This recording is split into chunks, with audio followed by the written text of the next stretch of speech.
Every generation gets blamed for something. Boomers bought all the houses, millennials ruined everything with avocado toast, Gen Z apparently cannot go 6 minutes without inventing a new word. But there is one generation that somehow got left out of the argument. Generation X. They are the people who can disappear from social media for 6 months, fix the printer when nobody else can, and immediately know when a boss has no idea what they are doing. And that is not because Gen X is boring. It's because they grew up in a world that taught them something most people no longer have to learn early. If something goes wrong, figure it out. That one lesson explains why Gen X is so private, why they trust competence more than titles, why they hate being micromanaged, why they make jokes when things get serious, and why they can be incredibly hard to help while being the first person to help everyone else. Because Gen X did not just grow up before the internet, they grew up before instant access to anyone. And then, as adults, they watched the entire world become public. That created a very specific kind of psychology. Generation X is usually defined as people born between 1965 and 1980, but the important part is not the date, it's the transition. They had an analog childhood, then they had to build an adult life inside a digital world. They remember when being unreachable was normal. If you left the house, people didn't know where you were. If someone called, they got the house phone. If you weren't there, they waited. And if plans changed after you left home, you didn't get a notification, you just found out later.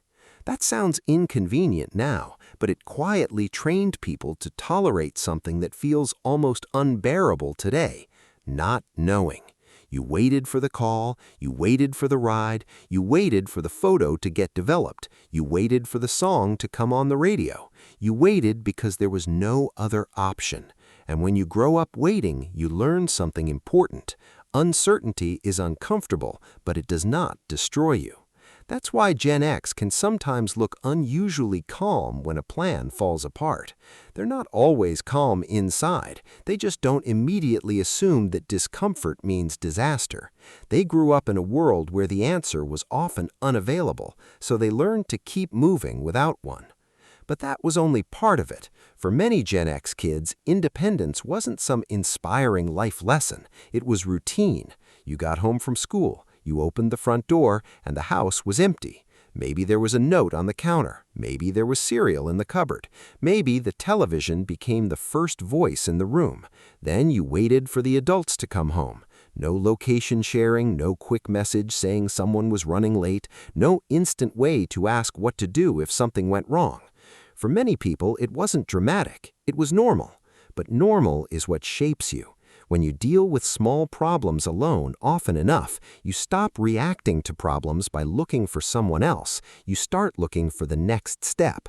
You hear a strange sound outside. You check the lock. You burn something in the kitchen. You figure out how to deal with it. You have a bad day. You carry it quietly until someone is around. And over time, that becomes an adult instinct.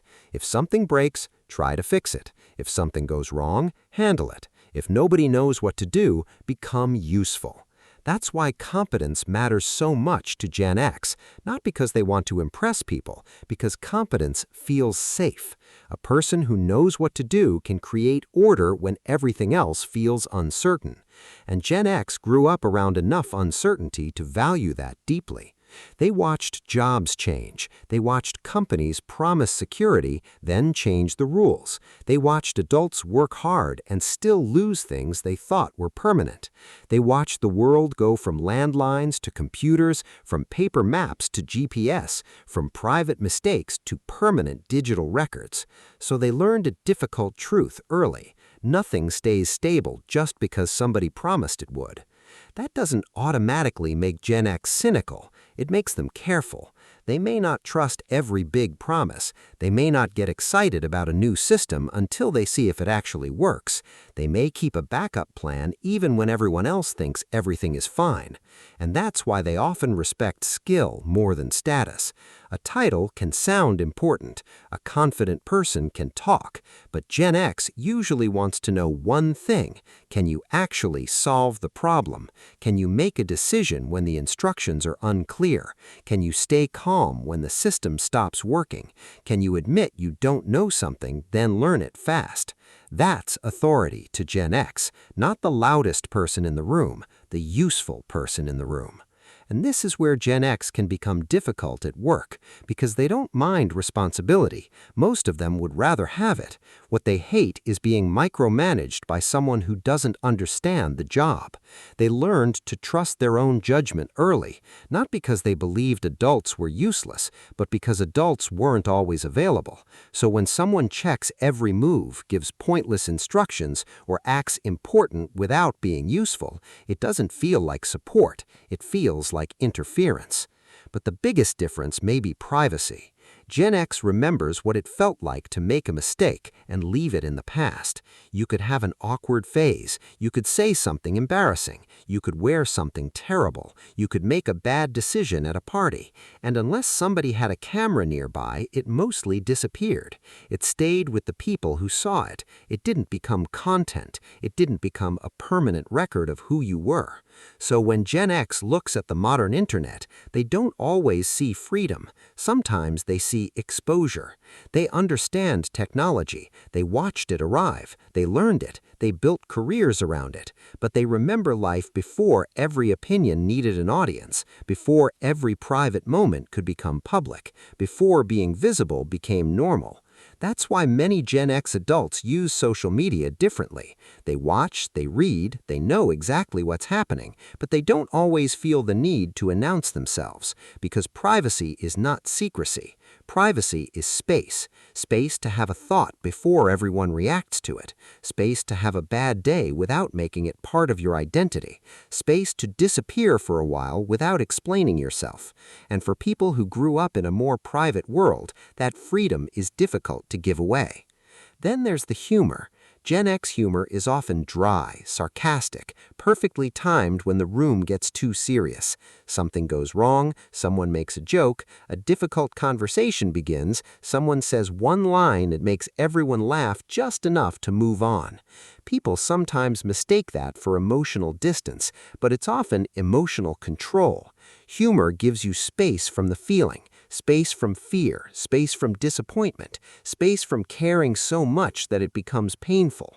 A joke can say, yes, this is bad, without forcing you to stand completely inside the bad feeling. That's why Gen X humor can be so sharp. It's not always because they don't care. Sometimes it's because they care enough to need a layer between themselves and the emotion. And that same pattern shows up in relationships. Gen X can be difficult to help. They may say they're fine when they're not.